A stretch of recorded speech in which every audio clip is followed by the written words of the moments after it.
And then gentleman with the green t-shirt. Let me introduce myself. My name is Bassam Dali. I'm a Palestinian Israeli citizen. I live in Australia and I'm an activist in there as well. I don't know really where to start. I think if anything we had is normalization at the end of the day. It's good to sit in here and talk, and we all have friends, Jewish and Arabs and so on. Sometimes you feel that if you hold more of these meetings and the problem's going to be solved, well, in essence, actually, we're trying to provide some sort of cover for what the Israeli government is doing. But that's the first comment. I think my real criticism is that whatever here, except for Mrs. Niksic in here, is trying to help Bibi Netanyahu achieve his peace, which is economic peace.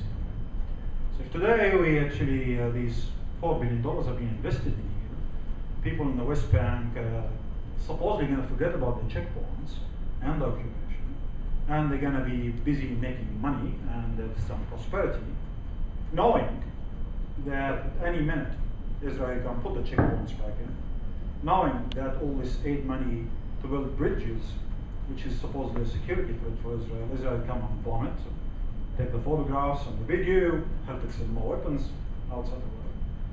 Providing more cover for Israel to build more settlements in the West Bank and to assert more control over it. So in a sense, I do love my people, the Palestinians, in the West Bank and in the Gaza Strip, and the best for them. And I think the best thing would happen is that it stops, and stops tomorrow, and that the crisis happens. Israel would go to the donor countries and beg them to give the Palestinians money so the Palestinians remain quiet so they could build more settlements and confiscate more land. So I'm against economic growth in Palestinian territories. With building more institutions, with building systems that will sustain the economy in the future, but as this good gentleman noted, without ending the occupation, without a political solution. Anything you do today can be destroyed in a minute. You can destroy it in a blockade. There's nobody who's going to come and invest in an occupied country. So I'm, as a person, against aid and against economic growth. And I don't want this economic peace that Netanyahu is offering. Thank you. Gentleman there, great. Thank you for your discussion. I have a very brief question.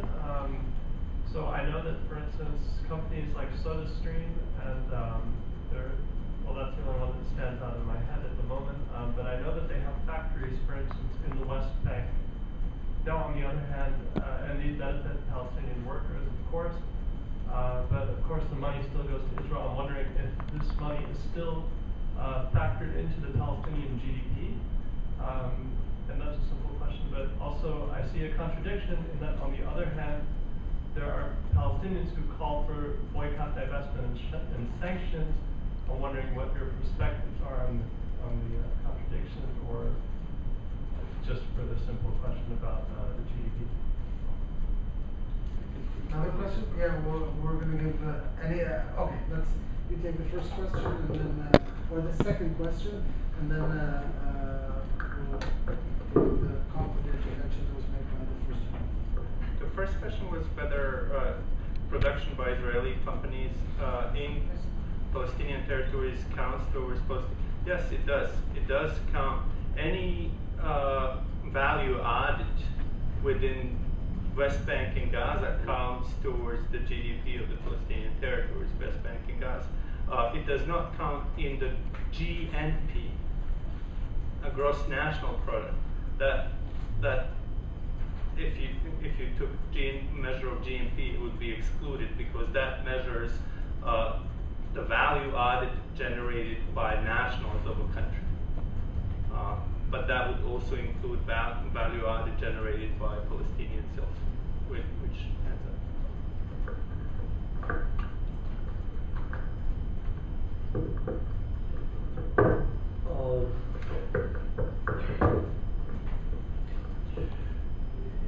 You know, my friend Bassam has hit on a very important point. I mean, and very valid point, of course. But you see, I think it would be self-defeating to forget the other side of the coin.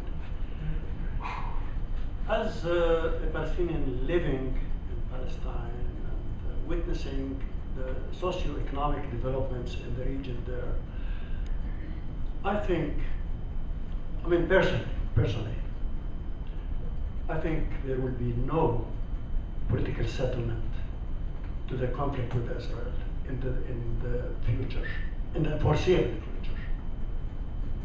Any hopes about a solution are false hopes.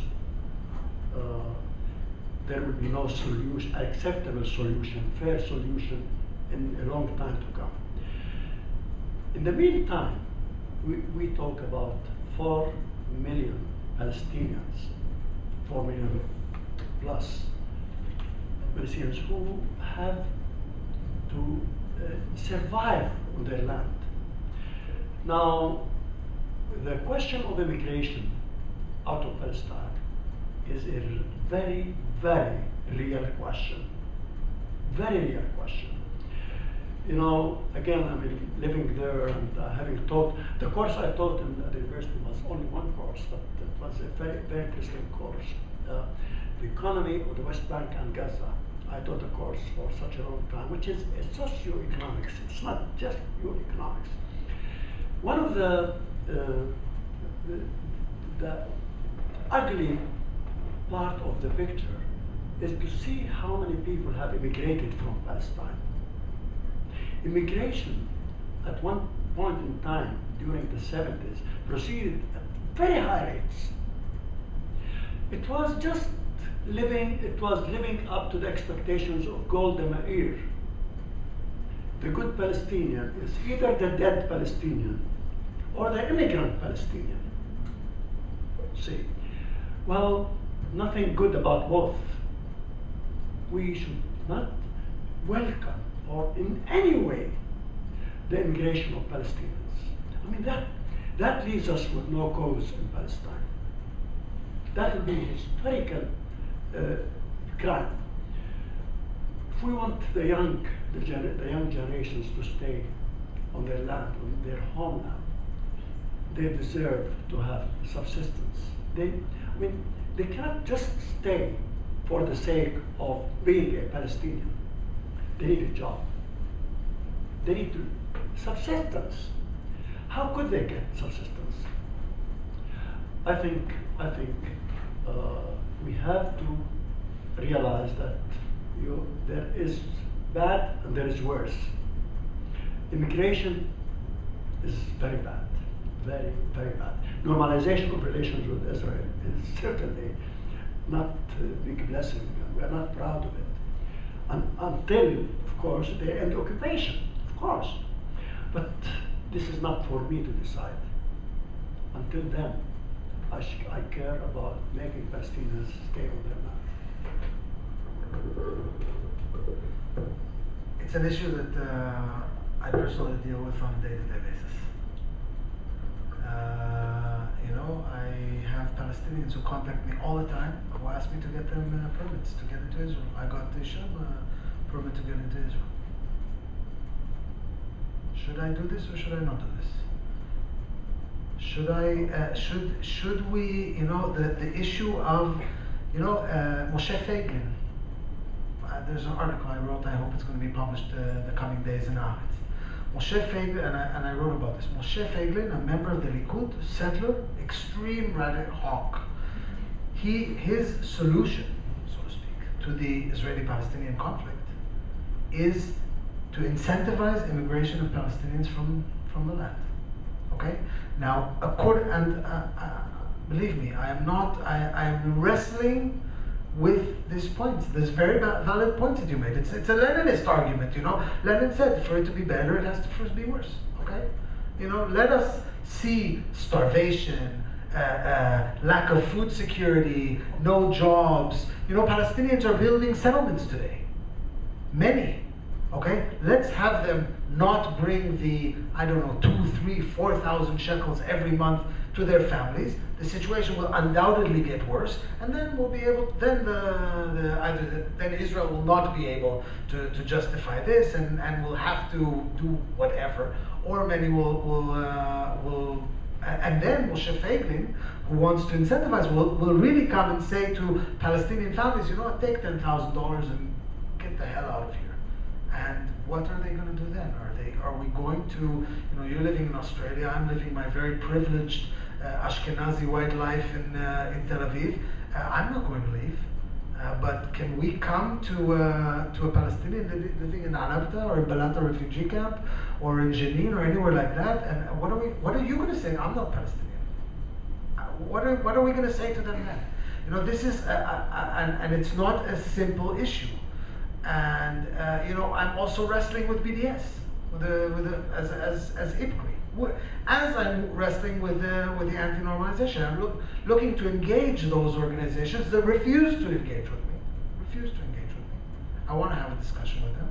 Particularly, I want to have a discussion with them on the issue of what is the vision for this land, if their principles, which in principle I'm very supportive of. I think that the occupation has to end tomorrow. I think that all human beings, particularly Palestinians, on both sides of the Green Line should have equal rights to my rights. And I think that the right of return has to be very, very seriously discussed and given a serious answer for. But if that happens, then the chances of a Jewish state remaining are significantly put in question. And as a father of two, it's very important for me to know, okay, what is the vision? And they're not willing to talk to me about vision. So, you know, here I think we are really hitting, and we had this discussion in the car on the way, we're hitting the hardest issues on the head with a hammer, and just throwing around slogans. I'm not saying that you're throwing around slogans, but we're living in a world where a lot of slogans are being thrown around. We have to deal with some very, very serious problems, and I'm not sure that the Palestinians divesting from the donor community and from Israel is something that doesn't have very serious implications for, first and foremost, Palestinians. Let me see. Well, let's see if there's other questions. Anybody another question? Oh, everything's clear. Great. So please, someone can. Okay. Well, look. In regard to immigration, we all know that by 2020 there will be equal number of Arabs and Jews in historical Palestine. So people in the Gaza Strip couldn't be living in West situation. Unemployment is almost 40%. They can't get cement in to build new houses. 60% of the population is below the age of 22 or something. So it couldn't get any worse, yet people did not leave. Yeah? Number of Arabs in historical Palestine is increasing, not decreasing, despite wars, intifada, attacks, and so on. So immigration argument may not hold in this context. Second point is in relation to a solution. Now, Professor Hisham said, well, there's no political solution in the foreseeable future. So in other words, Palestinians ought to accept our occupation and just learn to live with it. Through cooperation economically, through sort of subsistence, basically just trying to get one. This reminds me of two things. One is, I repeat, Netanyahu's economic peace, which basically you guys have no choice but to try and survive and be our cheap labor. And second is Vazklas, who was Sharon's advisor, who stated publicly that we just give him enough to not die of starvation. We give him 20% or 15% what they need. That's for the Gaza Strip. They'll be there for ages. Nobody will do anything about it. My point is that as those who advocate for peace, and I want peace in the Middle East, and I want peace for my family living here, and if I'm advocating PDS, and I do, it will impact on my family and on the economic growth of Israel and in their well-being as well. So I'm not sort of living in my palaces in Australia. I do have vested interest in the economic of Israel and Palestine as well. Unless we force a political solution, all the talk about economic solution is not going to get us anywhere. Hence, so now you could turn this around and say, through the PDS, you're putting an economic pressure on Israel to actually do something about the solution. Now, Are we convinced that there's no solution? We all know what the solution is. It's so easy. We could sign it tomorrow. We don't need hundreds of years of negotiations. Everybody knows what the solution is. There's maps in there. There's people who've been talking for 20 years. You were one of them. Why don't we sign tomorrow? And if those actually